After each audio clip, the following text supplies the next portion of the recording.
Most people never realize it, but the hardest financial step isn't going from broke to middle class.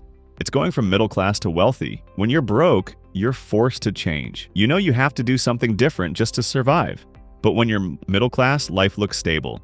You've got a paycheck, bills are mostly covered, you can afford a car, maybe even own a home. From the outside, it looks like success.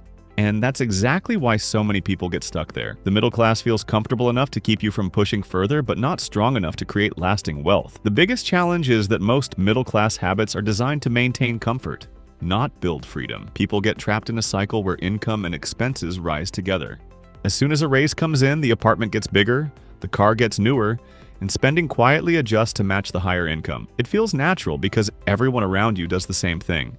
But this habit ensures that no matter how much you earn, you're always living at the edge of your paycheck. Without breaking this cycle, you'll never create the financial gap needed to invest and grow. That gap is where wealth begins.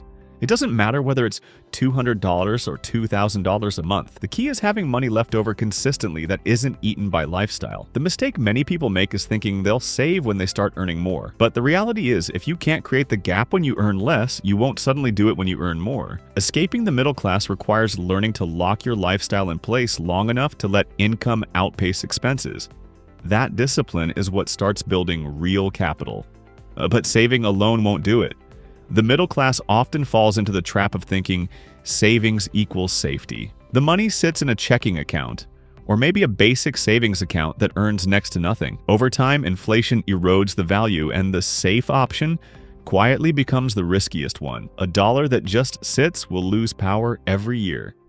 Real wealth comes when your money stops sitting still and starts working for you. That means learning to invest, not as a one-time thing, but as a skill you grow for life. The wealthy approach investing with intention.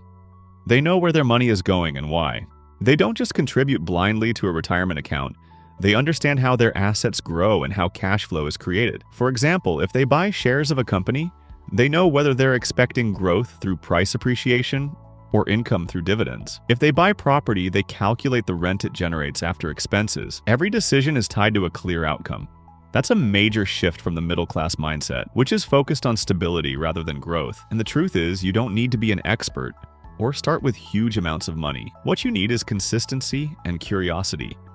A few $100s invested regularly can grow more than thousands left sitting idle. Over time, you start to realize that the difference between the middle class and the wealthy isn't how hard they work at their jobs, but how hard their money works for them. Another quiet trap of the middle class is paycheck dependence. Most households run entirely on one income stream, the job. If that disappears, everything else falls apart. It doesn't matter if you make $40,000 or $140,000 a year. If all of it comes from your employer, you're still one decision, one downturn, or one layoff away from starting over. That dependency creates stress and keeps people playing it safe. The wealthy don't rely on one source. They build layers of income that come from different directions, so no single event can wipe them out. This doesn't mean you need 10 businesses or massive real estate portfolios to begin. It starts with one step, earning money that doesn't come from your main paycheck. Maybe it's dividends from an index fund.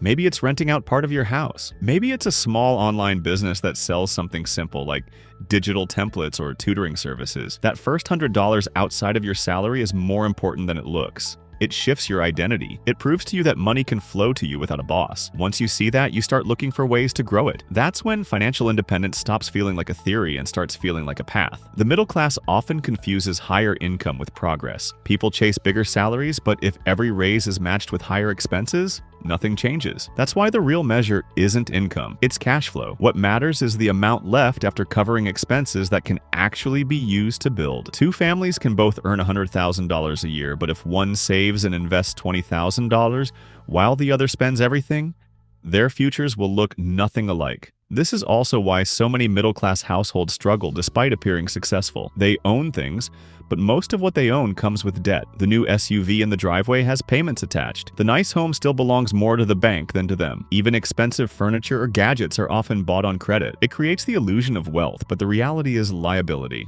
The wealthy focus less on what looks impressive and more on what produces income. They ask, does this purchase put money in my pocket or take it out? Over time, they tilt their balance sheet toward assets that generate, not just possessions that consume. Another issue is short-term thinking. Many middle-class families plan around monthly bills and the next holiday, but wealth requires thinking in decades. Compounding works only if you give it time. Waiting until you earn enough to start usually means you'll never start. That's why people who consistently invest small amounts from their 20s often end up wealthier than people who start investing large amounts in their 40s. Time is the multiplier that most people in the middle class underestimate. And escaping the middle class isn't just about money, it's also about how you value time. The middle class is trained to trade time for money. More hours mean more pay. Overtime means a bigger check. But this cycle has limits, because there are only so many hours in a day. The wealthy think differently. They build systems, skills, and assets that generate income whether they're working or not. For example, a book that keeps selling, a property that keeps collecting rent, or an online course that people keep buying. These systems keep moving even when you take a day off. That's the shift from working for money to having money work for you. Escaping the middle class is not a one-time event. It's not about suddenly getting a big break or landing a lucky investment. It's a gradual shift in how you operate day after day. At first, the changes feel small.